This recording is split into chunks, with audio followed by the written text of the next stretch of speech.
అరే ద్వైత ప్రపంచం ఇంత అలవాటైపోయి, అనాత్మ ప్రపంచం అలవాటైపోయి, శుద్ధమైన ఆత్మీయని స్వరూపం అంటే అది వస్తువు కాదే. ఎలా పట్టుకోగలం? కష్టమే. కానీ సత్యం కదా, తెలుసుకుని ప్రయత్నం చేయండి ఇక్కడ. అందుకు అంత క్లిష్టం. అది మిథ్యా వచనం వచ్చేటప్పటికల్లా అడుగడుగున ఇందులో వచ్చే వాక్యం ఒకటే, సర్వం మిథ్యా న సంశయ, సర్వం మిథ్యేతి నిశ్చయ, మిథ్యేతి వినిశ్చయ. అంత ఒకటే మాట, సర్వం మిథ్యా న సంశయ. ఏమిటి మిథ్యలు అంటే విష్ణువు రక్షకుడని, బ్రహ్మ సృష్టికర్తని, రుద్రుడు సంహారకుడు అనేది మిథ్య అన్నాడు. అరే ప్రపంచమే మిథ్య అయినప్పుడు సృష్టి మిథ్యలు కావా, చేసేవాడు మిథ్యలు కారా? ఏమి చెప్తున్నాడు చూడండి, స్నానం, జపం, తపం, హోమం, స్వాధ్యాయం, దేవపూజన కూడా మిథ్యే. కనుక రేపటి నుంచి వదిలేయచ్చు.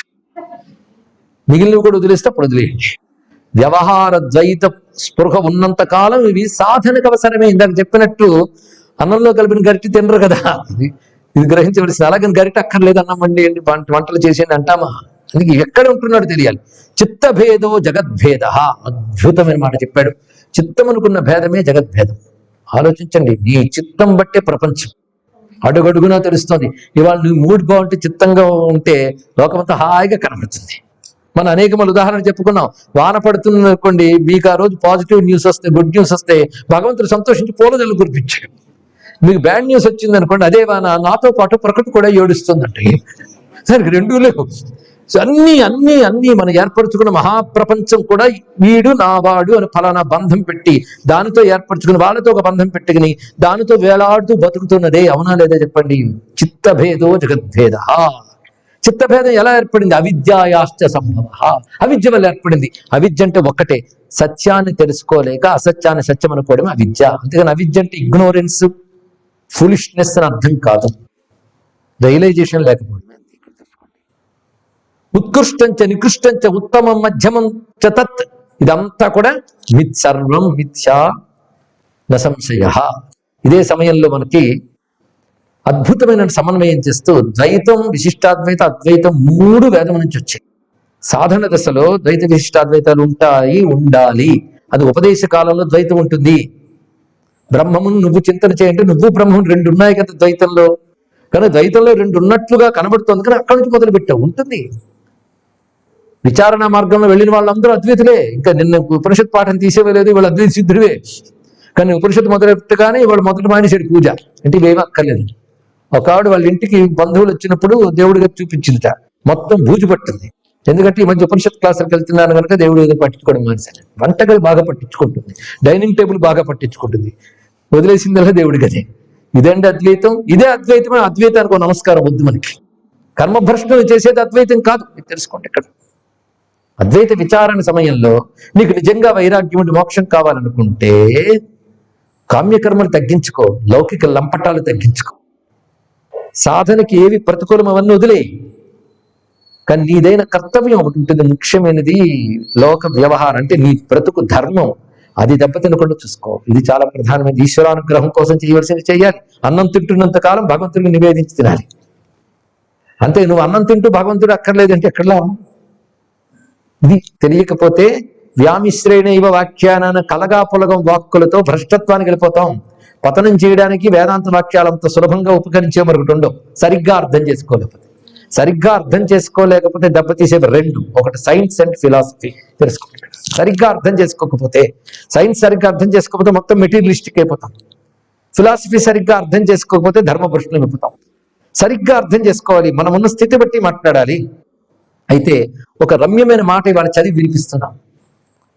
ఈ మాట రాసింది ఎవరు అంటే పరమ పూజ్యులు మహాత్ములు. భారతీయ సంస్కృతిలో ఎప్పటికీ కూడాను జ్ఞానం అందుకునే వాళ్ళకి అందుతూనే ఉంటుంది, అందించే మహాత్ములు పుడుతూనే ఉంటారు. ఈ దేశం మట్టి యొక్క భాగ్యం అండి. తలంచుకుంటే చాలు రెండు చేతులు అంజలించాలనిపించే ఒక మహా వ్యక్తిత్వం నిన్న మొన్నటి వరకు ఈ భూమి మీద తిరిగేది మన తెలుగువారు. అటు వాల్మీకి, వ్యాసుడు, ఆదిశంకరులు, కాళిదాసు మొదలైన మహాత్ములందరూ కలిసి ఆ అంశాలన్నీ కలిసి ఆ రూపం వచ్చిందా అనిపించే ఒక మహాత్ముడు. ఎందుకు చెప్తున్నానంటే అలాంటి వాళ్ళు రచించిన పుస్తకాలు నేటికి ఉన్నాయి, మనకు అర్థమయ్యే భాషలో రాశారు. మీరు చదవండి, పిల్లలు చదివించండి. మనం చదవడం లేదు, కబుర్లు అయిపోయాయి. అందులో ఇవి వచ్చేసిన తర్వాత ఉంటే మరీ పాడైపోతున్నాయి. ఇక్కడ ఇందులోంచి పంపించడం ఈ గోలే. అధ్యయనం లేదేమీ లేదు, బద్ధకం పెరిగిపోయి మేము ఇలాగే ఉంటా తరించిపోవాలనుకోవడం ఎక్కువైపోతుంది ఇక్కడ. అవునా లేదా? తెలుసుకునే ప్రయత్నం చేయట్లేదు ముందు హిందూ ధర్మంలో. అందుకే చదవండి, చదివించండి పిల్లల చేత. అర్థం కాలేదని అన్ని వదిలేసాం, పిల్లలకు కూడా అందించట్లేదు. ఎంత నాలెడ్జ్ ఇచ్చారు పెద్దవాళ్ళు. కాలక్షేపం కాదు, జ్ఞానం. జ్ఞానం అధ్యయనం చేయాలి. ఇలా వింటే అలా వస్తే అది అవుతుందండి? జ్ఞానం అవుతుందా? అధ్యయనం చేయాలి, సాధన చేయాలి, అనుష్ఠానం చేయాలి. అందుకు పెద్దవాళ్ళు అందించారు. ఎన్నో పుస్తకాలు ఉన్నాయి. నేను ప్రవచన మధ్యంలో చెప్పిన పుస్తకాలు సంపాదించండి. ముఖ్యంగా యువత ఇక్కడ నేరుగా వింటున్నారు, ప్రత్యక్ష ప్రసారంలో వింటున్నారు. వాళ్ళకి పని పెట్టుకోండి, ఉద్యమం చేసుకోండి, మన ధర్మాన్ని మనమే బ్రతికించుకునే ప్రయత్నం చేయండి. మహాత్ములు రచించిన గ్రంథాలు ఉన్నాయి. కొందరు అంటారు ప్రశ్నలు వేయడానికి అందరూ రెడీ అండి. నిన్న మొన్న పుట్టిన కుర్రవాడు కూడా కూర్చొని కాళ్ళు ఊపుతూ టీ తాగుతూ ప్రశ్నలు వేసేస్తాడు. నీకు సమాధానం ఉన్నాయి, ఓపుకుందా? ఊపుతున్న కాళ్ళు మఠం వేసి కూర్చోని చెప్తా. ఎన్ని పుస్తకాలు ఉన్నాయి. నేను ఇప్పుడు చెప్తున్న మహానుభావుడు ఆచార్య పుల్లెల శ్రీరామచంద్రుడు గారు. ఆయన చేసిన కృషి తలచుకుంటే కళ్ళ నీళ్లు వస్తాయండి. ఆయన పాదాలు పట్టుకుని దండం పెట్టాలనిపిస్తుంది. ఆయన ఎన్ని గ్రంథాలు రాశారు. అసలు హిందూ మతం మరియు ఇతర మతాలను పుస్తకం రాశాడు ఆయన. ఇంగ్లీష్లో కూడా వచ్చినట్టుంది. ఎంత అద్భుతంగా రాశాడు, మీరు చదవండి. సమగ్రమైన హిందూ ధర్మం గురించి ద్వైత విశిష్టాద్వైత అద్వైత సమన్వయం చేశాడు ఆయన. ఆదిశంకరుల అద్వైత గ్రంథాలకి అద్భుతమైన తెలుగులో భాష, అద్భుతమైన అనువాదం అండి. అలా ఎవరూ చేయలేదు. అంత మహానుభావుడు ఆయన, సామాన్యుడు కాడు. ఎన్నెన్ని చేశాడు. ఋషులను తీర్చుకున్నారని కైవల్యం పొందిపోయారు. ఆయనకు నమస్కారం. ఆయన బ్రహ్మసూత్రాలకి భాష్యం అనువాదం చేస్తూ, శంకర భాష్యానికి అనువాదం చేస్తూ ఒక ఉపోద్ఘాతం రాశారండి. ఉపోద్ఘాతం ప్రతివాడు చదవాలి, అంత గొప్పగా రాశారు. సార్ ద్వైతం అంటే ఏంటి, విశిష్టాద్వైతం ఏంటి, అద్వైతం ఏంటి, వేటిని నిరసించలేదు. ఎందుకంటే అద్వైత కదా. మనం అనేక మార్లు చెప్పుకున్నాం, మేడ చేయని వాడు మెట్లను నిరసించడు, మెట్టి మీద ఉండి అదే మేడ అనుకునేవాడు దబాయిస్తాడు. అది మనం చూస్తున్నాం. ఆయన అద్వైత సిద్ధుడు. ఆయన ఒక మాట అంటున్నాడు చూడండి. నిజం పరిశీలిస్తే, ఆయన భాష యథాతథంగా చూపిస్తున్నాం, నిజం పరిశీలిస్తే అందరూ ద్వైతులే. అద్వైతులు చెప్పుకునే వాళ్ళు సైద్ధాంతికంగా మాత్రమే అద్వైతులు. అంటే సిద్ధాంతం, అద్వైత సిద్ధాంతాన్ని గౌరవిస్తున్న వాళ్ళు.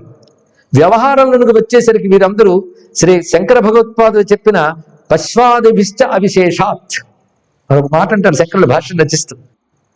అధ్యాస అంటే తాను కాని దాన్ని తాను అనుకోవడం, తానేమిటో తెలుసుకోలేకపోవడం అధ్యాస. తాను కాని దాన్ని తాను అనుకుని పట్టుకు వేలాడడం అధ్యాస. అధ్యాస తొలగించడమే జ్ఞానం యొక్క ప్రయోజనం. కానీ కబుర్లు చెప్పేటప్పుడు అందరూ చెప్పచ్చు, కానీ వ్యవహారానికి వచ్చే పశువుల కంటే ఎవరు భిన్నులు కారు అన్నాడు. అది పశ్వాదిభిశ్చ అవిశేషాత్ అంటే పశువుల కంటే ఏమీ తీసుకో ఇత్యాది వాక్యాలకు అందరూ ఉదాహరణ భూతులే. ఆ తత్వానికి ఆకలించుకున్నవాడు 1000 మంది సాధకుల్లో ఒకడు ఉండవచ్చు. 1000 మంది సాధకులలో అసలు సాధకులే ఉండరు. దాని గురించి సాధన చేస్తున్న వాళ్ళల్లో 1000 మందిలో ఇంకా ఒకడు ఉండవచ్చు. ఎవ్వరూ తమ విశ్వాసాన్ని విడవలసిన పని లేదు. అందుకే ద్వైతులు వాళ్ళు అనుకునేటువంటి భగవద్భక్తి వీటిని విడవలసిన పని లేదు. తమ సంప్రదాయాన్ని యథావిధంగా అనుసరిస్తూ ఉండవచ్చును. కానీ ఒక్కసారి నిష్పక్షపాతమైన పూర్వ నిర్ణయ దూషితం కాని మనస్సుతో, ఇది సంస్కృతంలో చెప్పాను, ఇంగ్లీష్లో చెప్తే బాగా అర్థమవుతుంది, ప్రిజుడిస్ లేకుండా అక్కడ అప్పటికి ఒక నిశ్చయానికి వచ్చేస్తే ఏది చెప్పినా వినం మనం అక్కడ. అంతే కదా. ఇది వేదాంతం మాకు అర్థం కాదని కూర్చున్నారు అనుకోండి, అర్థం కాదు.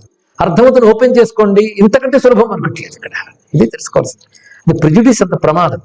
కానీ మిథ్య అనగానే ఒక్కసారి కోపం వచ్చేసి, మిథ్య అనేది నేను సృష్టించాడా? ఒక ఆయన అన్నాడు, శంకరుడు మాయావాది అండి, మాయావాది. మేము మాత్రం కృష్ణ భక్తులు అన్నాడు. మొదటి మాయావాది మీ కృష్ణుడు అయ్యా అని చెప్పాడు.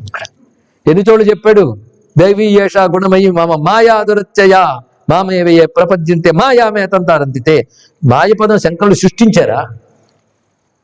ఉన్నదేగా చెప్పారా మహానుభావుడు. అంత అద్భుతమైన సిద్ధాంతం, ప్రపంచం కళ్ళు తిరిగిపోయేలాంటి అద్వైత సిద్ధాంతాన్ని తాను సృష్టించలేదు. ఉపనిషత్ సారం ఇదని చూపించిన మహానుభావుడు. ఆయన చెప్పిన దాన్ని నిందిస్తూ ఆయన అవమానించినటువంటి వాళ్ళు ఏ విధంగా ఆచార్యనామానికి తగిన వారు అవుతారు?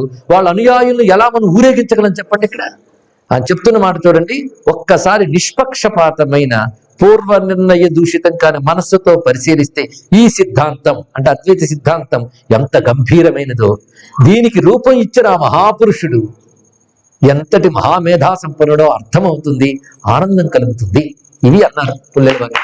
ఇప్పుడు చెప్పిన వాక్యాలు అలా వినండి. మళ్ళీ మనకి శ్రవణం తర్వాత మననం కోసమే యూట్యూబ్లో ఉంది. ఈ వాక్యాలు మళ్ళీ అనుకోండి.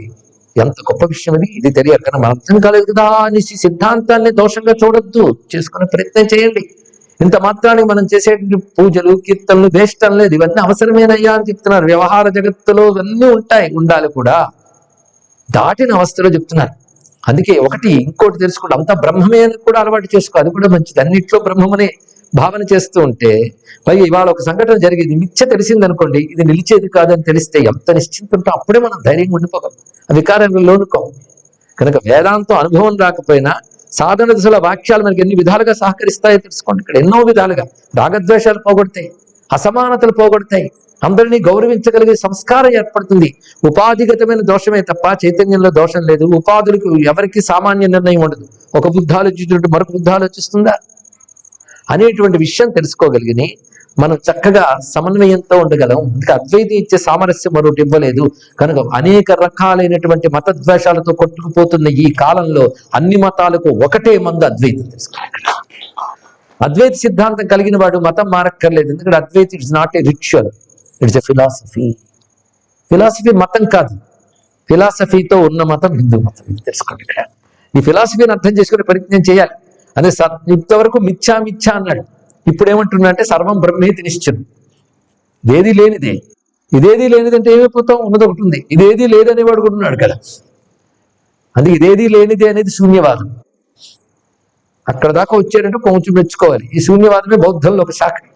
శూన్యవాదం అంటారు, ఏది లేనిది ఏది లేనిది. ఏది లేనిది అన్నప్పుడు ఏది లేనిది అనేవాడు కూడా ఉండాలి కదయ్యా అన్నారు శంకరులు. ఆ ఉన్నదే కనుక శంకరుల వాదం అంతా ఉంది ఉంది ఉంది, సత్ ఉన్నది బ్రహ్మమే, బ్రహ్మము తప్ప ఇతరము లేదు అని చెప్పాడు ఇక్కడ. అది గొప్ప విషయం. అంటే మిగిలిన సిద్ధాంతాలు ఎక్కడి దాకా వచ్చారు అక్కడ గొప్పకుంటేనే పైకి తీసుకెళ్లాడు మహానుభావుడు చేసిన పనేది. ఎందుకంటే మహాపర్వత శిఖరాన్ని కనుక్కుందామని జెండాలు పట్టుకెళ్ళారు. ఎవడు ఎంత దాకా ఎక్కగలిగాడు అక్కడికే వెళ్ళి ఇదే అల్టిమేట్ అని జెండా పట్టాడు. అంతే, ఆ జెండా రెపరెపలాడుతుంది, అదే అల్టిమేట్ అనుకున్న వాళ్ళు అదే అంటున్నారు. శంకరులు ఈ జెండాలన్నీ దాటి ఆ పైన జెండా, పైన శిఖరము జెండా పట్టాడండి. ఇది తెలుసుకున్నాడు. అదే అద్వైత భూమిక. అది శంకరుల సిద్ధాంతం కాదు, అది ఉపనిషత్ సిద్ధాంతం, అది వేదమృతం. ఆయన అమాయకంగా అక్కడ ఉన్నది మనకు చెప్పాడు అంతే. అందుకే ఓంకారంచ ప్యకారంచ సర్వం బ్రహ్మేతి నిశ్చనం. ఇంతవరకు సర్వం మిథ్యాన సంశయ అన్నాడు కదా, ఇప్పుడు సర్వం బ్రహ్మేతి నిశ్చనం, అంతా బ్రహ్మమే. ఇంతవరకు చెప్పుకున్న ఉపన్యాసంతో దీనికి మరి వివరం అక్కర్లేదు. సర్వం వేదత్రయ ప్రోక్తం, సర్వం చిన్మాత్రమే. అలాగే చిన్మాత్రముగా అంతే అంతా ఉన్నది. చిన్మాత్రం చైతన్యం మాత్రమే అని ఈ అధ్యాయం పూర్తి అయిపోయింది. ఇప్పుడు కూడా 50 శ్లోకాలు చెప్పేసుకున్నాం మనం అని. మళ్ళీ ఈశ్వరుడు గురించి చెప్తున్నాడు, అద్భుతమైన మాట. ప్రతి అధ్యాయం అవగానే ఒక్కసారి మనకు శివభక్తి అలా కదిలిస్తారండి. ఎందుకంటే శివభక్తి లేని శివుడు ఏమర్థమవుతాడు? ఈశావాస్యాది మంత్రైర్ వర గగనతనోహో, అత్యద్భుతమైన శ్లోకం ఇది. ఈశావాస్యాది మంత్రై వరగగనతనోహో క్షేత్రవాసార్థవాదై తల్లింగాగార మధ్యస్థ స్థిత సుమహాదీశాన లింగేషు పూజ. శివలింగానికి పూజ చేస్తున్నాను. ఆయన ఎవడు? ఈశావాస్యాది మంత్రములను మనం అవగతం చేసుకుంటే కంటెస్ట్ బట్టి మాట్లాడాలి. కంటెస్ట్ ఏంటి? ఉపనిషత్తు. ఉపనిషత్తు బ్రహ్మజ్ఞానం. అందులో ఏం చెప్తున్నాడు? ఈశావాస్య విధం సర్వం, ఈశ్వరుడే సర్వం, మరొకటి లేదు. అదేగా ఎంత బాగుందండి అద్వైతం. మనకు భగవంతుడి మీద నిజంగా ప్రేమ ఉంటే ఆయన తప్ప మరొకటి లేదన్న విషయం ఎంత బాగుంది వినడానికి. నువ్వు ఆయన కృష్ణుడు అనుకో, కృష్ణుడు తప్ప మరొకటి లేదు. పరమ శివుడు అనుకో, అది తప్ప మరొకటి లేదు. మరి ఎందుకండి అనవసరం అద్వైతం అంటే కోపం? చెప్పండి. అంటే నా ఇంట్లో లింగాకారం ఉంది అదే శివుడు, నా ఇంట్లో విగ్రహం ఉంది అదే, లేకపోతే కొండ మీద వెంకటేశ్వరుడే అనుకుంటో అది మేము ఒప్పుకోం. అక్కడ పరమాత్మను ఆరాధించిన వరకు ఒప్పుకుంటాం, కానీ అది మాత్రమే పరమాత్మ. అసలు పరమాత్మ ఈశావాస్య మీద సర్వం, సర్వం వ్యాపించిన వాడికి ఏం రూపం చెప్తాను? అన్ని రూపాలు ఆయన ఆధారం చేసుకుంటాయి. అఖిల రూపుడు తన రూపం అయిన వాడు ఆద్యమధ్యాంతమం లేక అడరువాడు. మీరే చదువుతున్నారు విష్ణు శాస్త్రంలో, అదే స్వరూపం చెప్తున్నారు ఇక్కడ. అదే బ్రహ్మం యొక్క లక్షణం అది. ఈశావాస్యాద మంత్రైర్ వరగగనతనోహో, ఆయన శరీరం ఆకాశ శరీరం. ఈ ఆకాశం చిదాకాశం, దాని ఎందే ఆకాశాది భూతములన్నీ సంచరిస్తున్నాయి. వాటి ఎందు ఆయన ఉన్నాడు, వాటి ఎందు ఉన్నాయి. అలాంటి మహాకాశ స్వామికి మేము పూజ చేస్తున్నాం. ఎక్కడ? ఎంత అందమైన పూజ చూడండి. ఇది పరాపూజ. తల్లింగాగార మధ్య స్థిత, లింగ శరీరం అంటే మన స్థూల శరీరం కాకుండా లోపల ఉన్నటువంటి సూక్ష్మమైన అంతఃకరణం. అక్కడ సుమహాదీశాన లింగేషు పూజ. ధ్యానంతో ఆ సర్వవేగుని బ్రహ్మను ధ్యానిస్తున్నాం. ఎవడికి అభిషేకం చేస్తున్నామంటే ఎవడు తడబడో వాడికి అభిషేకం చేస్తున్నాం. అక్లిద్యేచ అభిషేక దిగ్వాససే వాసదానా, దిగంబరుడికి వస్త్రాలు ఇస్తున్నాను. దిగంబరుడు అంటే దిక్కులంతటా వ్యాపించిన వాడికి వస్త్రం అంట. అంతటా ఉన్నవాడికి వస్త్రం ఎక్కడ కొడతారండి? ఇప్పుడు దీనికి వస్త్రం చుట్టారంటే అర్థం ఉంది, ఎందుకంటే ఇది పరిమితి ఉంది కనుక. ఈ శివుడికి ఏం వస్త్రం చుడతారు? అపరిమితుడికి ఏం వస్త్రం చుడతారు? ఒకసారి భూగోళానికి వస్త్రం చుట్టారండి. అరే భూగోళంతో సహా అన్ని గోళాలు ఏ చిదాకాశంలో ఉన్నాయో వాడికేం వస్త్రం చుడతాం? అది దిగంబర అంటే దిక్కుల యందు వ్యాపించిన వాడు. దిగ్వాససే వాసదానం నోగంధ గ్రాణహీనే రూపదృశ్యాద్విహీనే గంధం పుష్పాత్పడాని. ఎవడు ఇంద్రియములకు పంచతన్మాత్రలకు అతీతుడో వాడికి గంధం సమర్పయామి. ఆయనను స్పర్శ రూపం ఇవేవి లేనివాడే, గంధ స్పర్శాదులు లేనివాడు. వాడి గంధం సమర్పయామి, పుష్పం సమర్పయామి. అంతే కదా. సర్వభక్షే మహేశో నైవేద్యం నిత్యతృప్తే. అన్ని మింగేసేవాడికి నువ్వు నైవేద్యం సమర్పయామి. ప్రపంచం అంతా అలా మింగి పారేస్తాడు. ఇక్కడ అలా మింగేవయ్యా అని అడగాలండి. నేననేది అని మిగలకుండా మింగేస్తే నువ్వే మిగులుతావు, నేను నువ్వే మిగులుతాను అనుకోగలిగాను. ఇక్కడ ఆ సర్వభక్షుడైనటువంటి మహేశ్వరుడికి నిత్యతృప్తుడు. పోనీ మనం ఎప్పుడు కడుపు నిండిపోయిన వాడికి ఆయన ఏం పెడతావు? అది నైవేద్యం. సకల భువనగే ప్రక్రమ, ప్రదక్షిణం. ఎవడికి? అంతటా వ్యాపించిన వాడికి నువ్వు ప్రదక్షిణ ఎక్కడ చేస్తావు? ఆయన లేని చోటుకి వెళ్ళి కదా చుట్టూ తిరగాలి. అంతటా ఆయన ఉంటే ఎక్కడికి వెళ్ళి చుట్టూ తిరుగుతావు? చూసారు, తత్వ వివేచనతో శివుణ్ణి పట్టుకోండి. ఈ విన అందుకే ప్రదక్షిణలు మానేసేనంటే అనమని కాదు. ఈ సత్యంతో ప్రదక్షిణలు చేస్తే నువ్వుగా మిగిలిపోతావు. ఎక్కడున్నవాడు అక్కడే ఉండిపోతావు. పరమాత్మ తత్వంతో ఐక్యమవుతాం. ప్రక్రమోవా నమస్య కుర్యా కేనాపి భావైర్ మమ నిగమ శిరోభావ ఏవ ప్రమాణం. నేను ఏ భావంతో ఏది చేసినా మమ నిగమ శిరోభావ ఏవ ప్రమాణం. నిగమ శిరస్సు అంటే ఉపనిషత్తులు. ఉపనిషత్ భావమే అంటే ఉపనిషత్ ప్రతిపాద సత్యమే మాకు ప్రమాణం. ఆయన ఆ భగవంతుడి ఏమైతే అలాంటి ఆయనకి పరిమితి పెట్టేసి మనం కొలుచుకుంటున్నాం అని మాట అంటూ ఉంటాం. మేము శివుని కొలుచుకుంటున్నాం, మంచి పదం అండి. కొలుచుకుంటున్నాం అంటే మనం ఎంత మెజర్మెంట్ ఉందో అంత మెజర్మెంట్ తెచ్చుకుంటున్నాం అర్థం. కొలుచుకోవడం అంటే మెజర్ చేయడమేగా. కొలత లేని వాడిని కొలుచుకుంటున్నాం. కొలత కిందని గంగని బిందుతో కొలిచి తెచ్చుకోవట్లేదు. అందుకే అందుబాటులో లేని అనంతుణ్ణి నువ్వు బుద్ధితో అందుకోగలిగిన తెచ్చుకుంటున్నావు. అంతే. కొలుచుకోవడం అనే మాట ఇచ్చిన తెలుగు భాషకు నమస్కారం చేసుకోండి. అవిచ్ఛిన్నై పరికర వరై పూజన ధియా భయంతి అజ్ఞా. అజ్ఞులు, మూర్ఖులు అవిచ్ఛిన్నుడైన పరమాత్మకు పరిమితి గల ద్రవ్యాలతో తీసి పూజ చేస్తూ ఉంటారు. ఎవరు? మూర్ఖులు అంటే అజ్ఞులు చేస్తూ ఉంటారు ఆ పూజ. తజ్ఞాహ తత్ తెలిసిన వారు, బ్రహ్మతత్వం తెలిసిన వారు విధి విహిత బుద్ధ్యాగత ధియ, వారు శాస్త్రబద్ధమైన బుద్ధి కలిగి దానికి అతిక్రమించినటువంటి శాస్త్రవిహితం అంటే ఇక్కడ ఉపనిషత్ ప్రతిపాద్యమైన శాస్త్రమనందు బుద్ధి కలిగినటువంటి వారు పరమాత్మని ఆత్మ పదవి తమ యొక్క ఆత్మస్వరూపంగా భావన చేస్తారు. కానీ ఏ పూజ గొప్పది? ఎలా పూజించినా వారికి తథాపి ఈశం భావైర్భజతి భజతామాత్మ పదవీం దదాతి ఈశ. ఎవరు ఎలా కొలిచినా ప్రేమగా కొలిచినప్పుడు వారికి ఆత్మ పదవినిచ్చే ఈశ్వరుడికి నమస్కారము. ఎంత చక్కగా చెప్పారండి ఇక్కడ. ఆ ఈశ్వరుడు ఎవడు? విశ్వం భ్రమయతి గత జ్ఞాశ్చ కురుతే. అని విశ్వాన్ని నడిపే ఆ పరమాత్మ జ్ఞానాన్ని కూడా కలిగిస్తున్నాడు. అటువంటి శివుడికి నమస్కరిస్తూ తర్వాత విషయాలకు చూపిస్తున్నాడు. ఇందులో స్వాత్మ నిరూపణాధ్యాయం పేరు పెట్టారు, కానీ ఇందులో వచ్చే పదం ఒకటండి, అఖండైక రసం. ఈ పదం అలా వస్తూనే ఉంటుంది. మీరు చదువుతున్నా అనుకోండి, మీరు కొనుక్కుతూ మధ్యలో విన్నా ఆ పదం వినబడుతూనే ఉంటుంది, అఖండైక రసం అనేది. కానీ ఏం చెప్పారండి? ఇంటికి వెళ్ళి చెప్పచ్చు, అఖండైక రసం చెప్పారని. ఇంకేంటి అదే చెప్పారు, ఇంకేం చెప్పలేదు అని చెప్పొచ్చండి. ఇప్పుడు ఎన్ని వాక్యాలు మీరు గుర్తుపెట్టుకున్నారో నాకు తెలియదు, కానీ ఒక్కొక్క చిన్న వాక్యాలు. అఖండైక రసో మంత్రం, అఖండైక రసం ఫలం, అఖండైక రసో జీవ, అఖండైక రసాక్రియ, అఖండైక రసా భూమి, అఖండైక రసం జలం, అఖండైక రసో గంధ, అఖండైక రసం బియత్, అఖండైక రసం శాస్త్రం, అఖండైక రసం శక్తి. ఏం పదమనండి! అఖండ ఏక రసం. రసం అంటే సారం. ఇందులో చెప్పుకున్నాం కదా, కెరటంలో నీరే సారం, శరీరంలో చైతన్యమే సారం.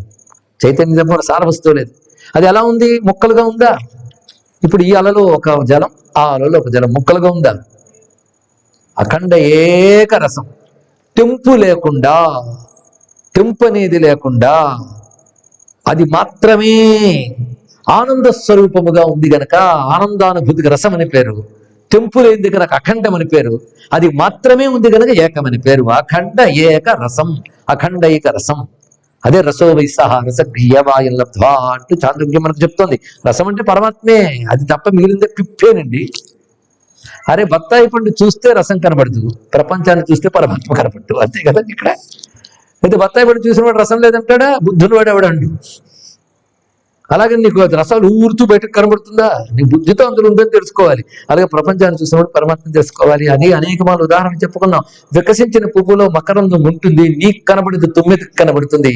ప్రపంచంలో పరమాత్మ ఉంటాడు, మనకు కనబడి జ్ఞానులకు కనబడతాడు. ఇక్కడ అసార వస్తువు, సారమే రసం, రాసము సారం, మిగిలినంత పిప్పే. అసార వస్తువు ఎలా ఉంది? ఆ సారం అఖండముగా ఉన్నది, ఏకముగా ఉన్నది, ఆనందమే తానై ఉన్నది. ఇక్కడ చిదానందమే రసము, అఖండైక రసం. ఆ దృష్టితో చూస్తే ప్రపంచమంతా రసమే. అదే చెప్తున్నారు కదండి, నిజారుడు ప్రభాపూర మధ్య బ్రహ్మాండ మండల. గులాబ్ జాములు పాకంలో పడ్డాక లోపల బయట అదే అఖండ రసం. చూసారా, చెప్పడం కోసం గులాబ్ జామున్ దాకా వెళ్ళాల్సి వచ్చింది. మరి అలాగే అంతా బ్రహ్మమే, నువ్వులో బ్రహ్మమే, నీలో బయట అంతా బ్రహ్మమే. అది ఊరుతున్నావు. అంతర్బహిష్య తత్సర్వం వ్యాప్య, ఉన్నది ఆ వస్తువే, ఆ అఖండైక రసం. ఆ రసం నేను తాదాత్మ్యం చెందు, నువ్వు అపరిమితమైనటువంటి తత్వంగా మారిపోతావు. అలా చూసినప్పుడు అంతా అదే కనబడుతుంది. ఒక్కసారి సర్వము ఆ రసస్వరూపమని తెలుసుకునే ధ్యానం సర్వోత్కృష్టం. అదే మన లలితో కబురు కింద ఆ తల్లి వెలుగులు ఇవన్నీ అని అక్కడ చూపించారు. ఎంత బాగుందండి, అమ్మవారు ఎర్రగా ఉన్నారు, ఇవాళ ఎర్రపట్టు చీర కట్టానండి. ఇక్కడ ఆగిపోతున్నాం మనం. కొంచెం సంతోషం, అమ్మవారి గురించి తలుచుకున్నారు. కానీ ఇక్కడ తెలుసుకోవాల్సిన అసలు అమ్మవారు ఈవిడండి, అఖండైక రసం, రసజ్ఞ రస సేవది, పరిమితమైన రసస్వరూపం. ఆ రసము అఖండ ఏక రసం. అది చూస్తే సృష్టిలో అన్ని అంతే. చూడు, భూమి నీరు ఇందులో లేడైనా, కానీ అన్నిట్లో రసాన్ని చూస్తున్నాను.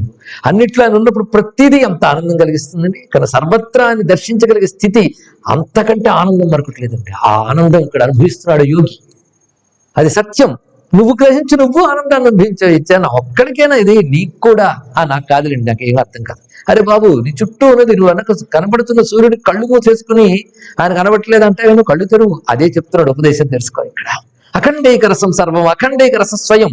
నువ్వు అఖండైక రస స్వరూపుడివి, నీ చుట్టూ ఉన్నది అఖండైక రసం అని చెప్తూ అఖండ రసస్వరూపుణ్ణి నేను అంటూ సోస్మ్యహం అని తర్వాత వాక్యం. సహ అస్మి అహం. సహ అన్న బ్రహ్మన్న ఒకటే, మాటలు తిప్పి అటు ఇటు చెప్తున్నాడండి. పరమోస్మ్యహం, విమలోస్మ్యహం, విజ్ఞానోస్మి, విశేషోస్మి, సామ్యోస్మి, సకలోస్మ్యహం, శుద్ధోస్మి, శోకహీనోస్మి. ఇది నిజంగా ప్రశాంతంగా ఇంట్లో తలుపులు వేసుకుని చదువుకోండి. ఎలా ఉంటుంది? నేను శుద్ధుణ్ణి, నాకు శోకము లేదు, నేను కేవల చైతన్య స్వరూపుణ్ణి. అదేవిధంగా సమానము అసమానం ఇలాంటి భావాలు లెక్క లేవు. నాకు బంధము లేదు, మోక్షము లేదు, నేను నిత్యముక్తుణ్ణి. ఇలా అనుకుంటూ ఉంటే ఎంత బాగుంటుంది. ఇదే మెడిటేషన్. ఇంకేం కావాలి? It is for meditation. ఇదే మీరు మననం అనుకున్నా, ధ్యానం అనుకున్నా ఇదే. కనుక ఈ వాక్యాలు నిరంతరం హాంట్ చేయాలండి, మనం హాంట్ చేయాలి. అప్పుడు ఇక్కడే ఆ రసానుభవం పొందగలం. ఇది ఎక్కడో లేదు. ఇక్కడ పొందలేకపోతే ఎక్కడా పొందలే ఉంది శాస్త్రం. ఇప్పుడు పొందలేకపోతే ఎప్పుడు పొందలేవు, ఇక్కడ పొందలేకపోతే ఎక్కడా పొందలేవు. కానీ ఈ మానవ జన్మ దొరికేక ఇక్కడే మనం పొందాలి. చిత్తాది సర్వహీనోస్మి. ఈ చిత్తము, బుద్ధి, అహంకార ఇవేవి నాకు లేవు. వీటికి వెలిగిస్తున్నాను. ఇవి లేకుండా నేను ఉండగలను, నేను లేకపోతే ఇవేవి లేవు. కనుక నేను ఇలాగే ఉన్నాను. హృదయ గ్రంథి హీనోస్మి. చిజ్జడ గ్రంథి అని ఒకటి ఉంటుందండి. చిజ్జడ గ్రంథి, చిత్తు జడం ముడిపడిపోయాయి. అదే కన్ఫ్యూజన్ వచ్చింది ఇక్కడ మనకి. జడం అంటే ఇంతకు చెప్పిన ఉపాధులు, చిత్త అంటే చైతన్యం, రెండు పడిపోయాయి. పడిపోగానే చిత్తు లక్షణాలు దానికి అంటగడుతున్నాం, దీని లక్షణాలు దానికి అంటగడుతున్నాం. ఆ గ్రంథి విడిపోవాలి. విడిపోతే దీని మానవ ఉన్నది, దాని మానవ నది విడిపోతుంది. ఇక్కడ గ్రంథి అంటే ముడి, పీట ముడి పడిపోయింది అంటే విప్పుకోలేకపోతున్నాం. విప్పమని ఇస్తే 10 ముళ్ళు మరి ఎక్స్ట్రా వేస్తున్నాం. అది మన పరిస్థితి. ఇక్కడ చిజ్జడ గ్రంథి, దాన్ని హృదయ గ్రంథి అన్నారు. ఇక్కడ అది విడిపోవాలి. చిజ్జడ గ్రంథి అంటే ఏంటో చెప్పుకున్నాం కదా. జడమైన శరీరానికి చైతన్య లక్షణం అంటగడుతున్నాం. నేను ఉన్నాననే స్ఫురణ కానీ, శాశ్వతత్వం కానీ, ఆనందం కానీ చైతన్యానికి ఉంది, శరీరానికి లేదు.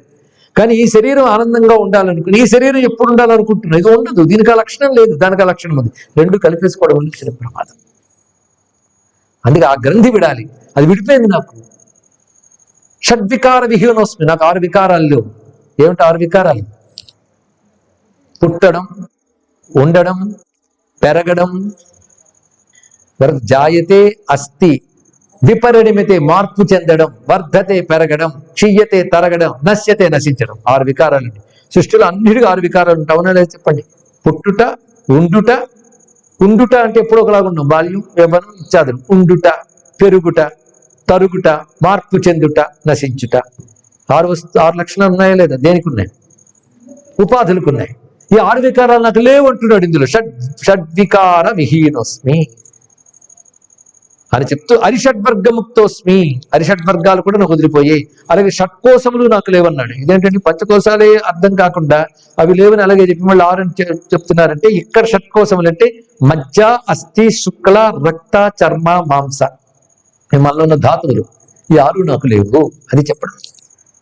అరిషడ్వర్గముక్తోస్మి, ఇవే నాకు లేనప్పుడు కామక్రోధలో మోహమదాలు నాకు లేవు. ఎంత బాగుందండి మాట అనుకోవడానికి. 6 లేవన్న మాటే బాగుంది. 6 లేవనడం అలవాటు చేసుకోండి, ఎంత బాగున్నదో. నాస్తి హాస్తి విముక్తోస్మి నకారరహితోస్మి అహం, నాకు నకారం అనేదే లేదన్నాడు. అంటే లేదనేదే నాకు లేదన్నాడు. నేను ఉన్నాను, ఇప్పుడు ఉన్నవాడిని, సద్రూపుణ్ణి. నకారరహితోస్మి అహం అనేది అంత అందమైన మాట. కాలత్రయ విహీనోస్మి, ముక్కాలాలు నాకు లేవు, నేను సర్వకాలాల్లో ఉన్నవాడిని. గతం భవిష్యత్ వర్తమానం అనేది నాకు లేవు, నాకంటే ఆత్మరూపుణ్ణి నాకు లేవు. ఇలాగా విశ్వాత్మన్యద్వితీయే భగవతి గిరిజానాయకే కాశరూపే నీరూపే విశ్వరూపే. ఒక్కొక్క పదం చూడండి. ఇలాగ నాకు లేవంటే నేనని ఏదే చెప్పబడుతున్నాడు, ఆ నేనే శివుడు, ఆ నేనే పరమాత్మ. ఇదంతా శివుని యొక్క తత్వం అర్థం చేసుకోవడం. ఎంత అర్థం చేసుకుంటే ఆ శివుడే నేనంత కరిగిపోవడం. ఇక్కడ అతడు ఎటువంటి వాడు? విశ్వాత్మని, సర్వము తానైనటువంటి వాడు. అద్వితీయే, రెండో వస్తువు లేదు. భగవతి అంటే సర్వజ్ఞుడు. కాశరూపే, అదే కాశీ. కాశరూపే అంటే ప్రకాశింపజేయవాడు, సృష్టిని అంతటి ప్రకాశింపజేసే ప్రకాశం, స్వయం జ్యోతిస్వరూపుడు. నీ రూపే, ఏ రూపం లేనివాడు. విశ్వరూపే, అన్ని రూపములుగా భాషించేవాడు. అలాంటి వాడిని ఎవరు పట్టుకోగలరంటే గత దురిత ధియ. పదములు ఎంత మొత్తం మంచి మాట అండి. గత దురిత ధియ, దురితములు లేని బుద్ధులు మాత్రమే ప్రాప్నువంతి, తెలుసుకుంటారు. ఎలా తెలుసుకుంటారు అంటే వాళ్ళకి మాత్రమే వచ్చి దర్శనం ఇస్తుంటాడా, లేదా వాళ్ళు మాత్రం కైలాసానికి వెళ్ళి కూర్చుంటారా? కాదుట. దురితములు దాటిన అటువంటి బుద్ధులకి ప్రాప్నువంతి ఆత్మభావం, వారు తనలో ఆత్మగా ఆ శివుని తెలుసుకోగలుగుతారు. భగవంతుని తెలుసుకోవడం అంటే ఒకటే తెలుసుకోండి, భగవంతుడిని తెలుసుకోవడం, అనుభవించడం అంటే మన ఆత్మయే భగవంతుడని అనుభూతియే మోక్షము అనుకుంటే కాదు. ఆ శివుడు ఎవడు? నేనే. కానీ సర్వవ్యాపకుడి, సర్వప్రకాశమైనటువంటి అతడు నాకు భిన్నుడు కాడు, నేను అతనికి భిన్నుడు కాను అని ఎవరు తెలుసుకుంటారు? గత దురిత ధియః, ఏమి టర్మ్ ఇచ్చాడో చూడండి ఇక్కడ. పాపములు లేనటువంటి బుద్ధులు తెలుసుకుంటారు. అన్యే భేదధియః, ఇతరులు మిగిలిన వారందరూ భేద బుద్ధి కలవాళ్లే. వాళ్ళు శివుడు అని చెప్పగానే ఎప్పుడు బయట ఒక వస్తువుగా భావిస్తారు, చాలా గొప్పవాడు ఎక్కడ ఉన్నాడని భావిస్తారు. కానీ పరమాత్మని వేరుగా భావించుతుంటారు. ఒకవైపు సర్వవ్యాపకుడు, విశ్వరూపుడు అంటూ ఉంటారు, మళ్ళీ వేరంటారు. మరి విశ్వరూపుడు అని చెప్పాడు, నువ్వెక్కడున్నావు? మరి ఆయనలో ఉన్నప్పుడు నీళ్ళు ఎవడున్నాడు? మరి ఆయనే ఉన్నప్పుడు నీళ్ళు ఆత్మగుణవాడు ఆయనే కదా. అది తెలియకపోతే ఎలాగయ్యా? నువ్వు చెప్తున్న మాటలో ఉంచి నువ్వు అర్థం చేసుకో.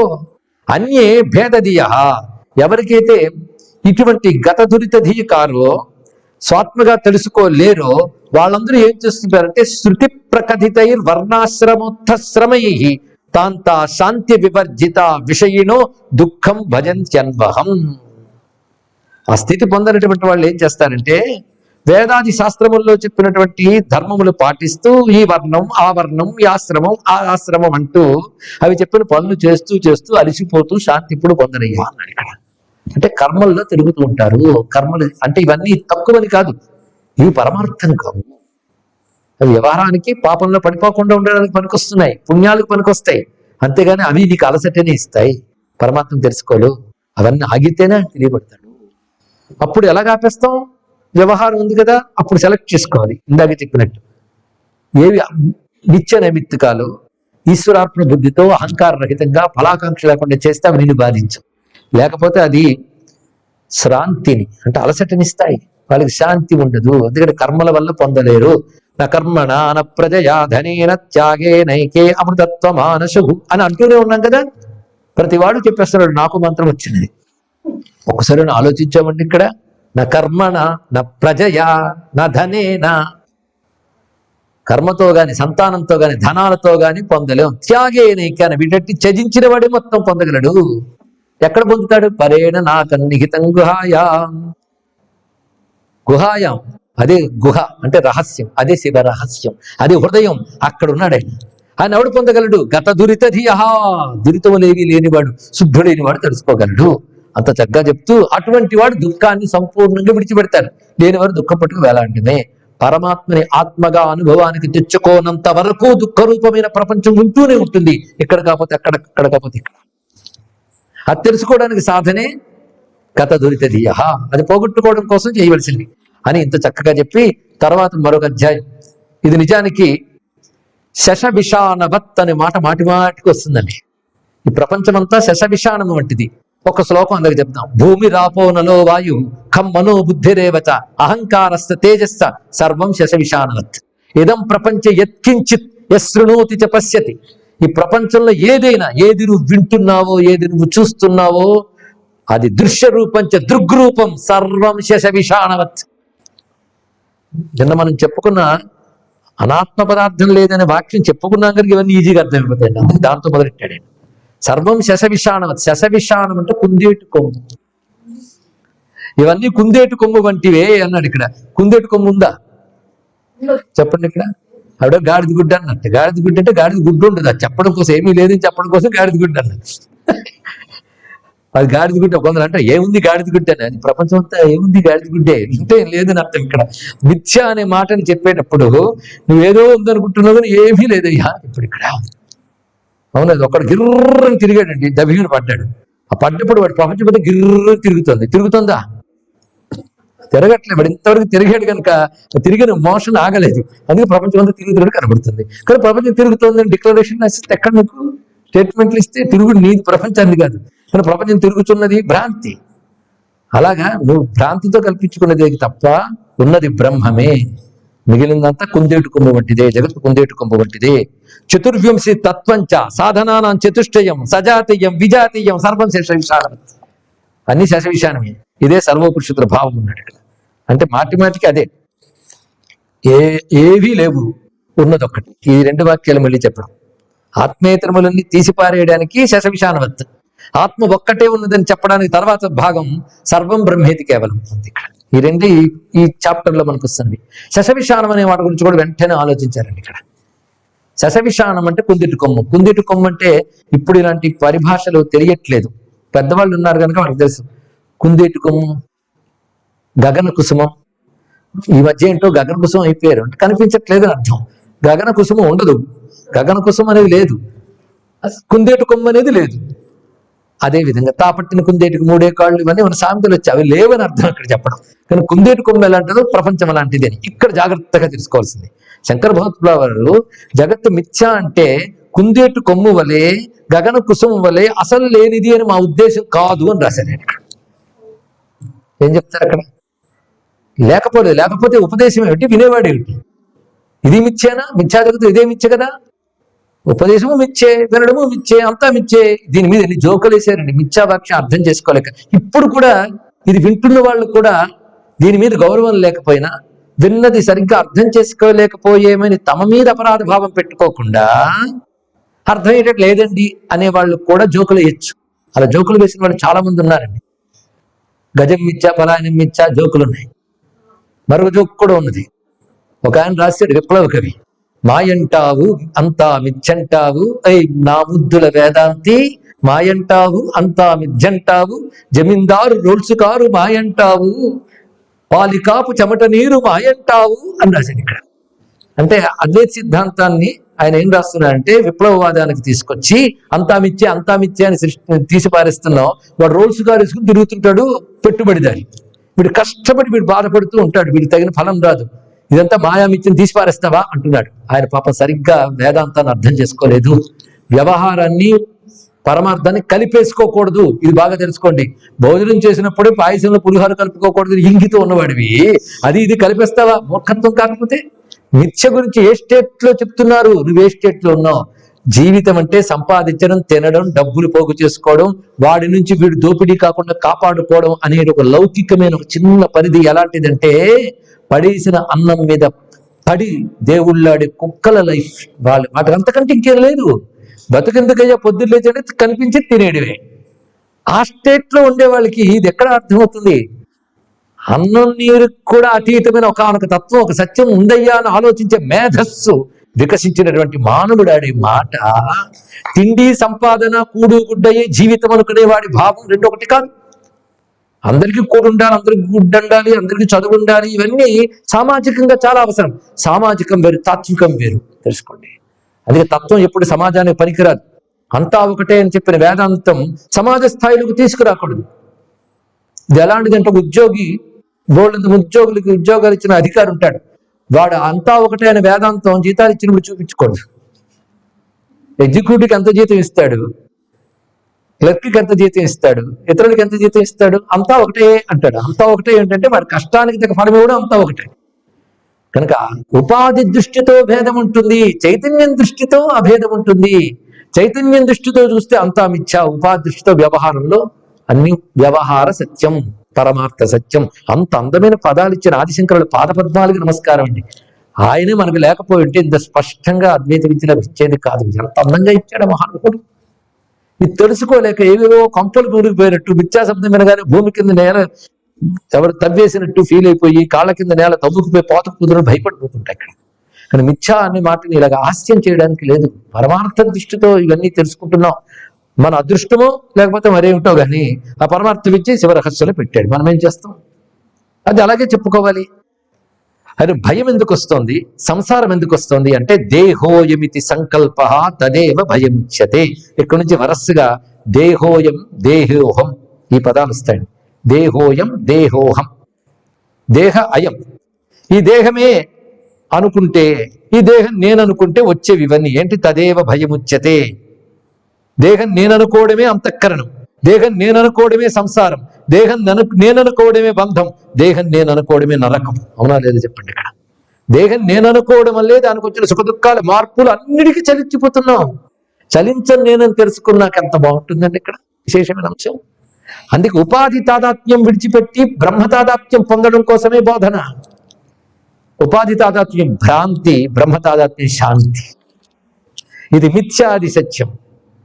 లేనిది పట్టుకు వేలాడడం దేహాత్మ భ్రాంతి, ఉన్నదాన్ని గ్రహించి కరిగిపోవడం శాంతి. అందుకే అహం బ్రహ్మాస్మి చెప్పిన వాడు అహం దేహోస్మి భావాన్ని విడిచిపెట్టమని చెప్తున్నాడు ఇక్కడ. అని దేహం నేను అనుకోవడం వల్లే అంతఃకరణం ఒకటి ఏర్పడింది. మనస్సు దేహ పరిమితమై ఆలోచిస్తూ ఉంటుంది అంతఃకరణం కూడా.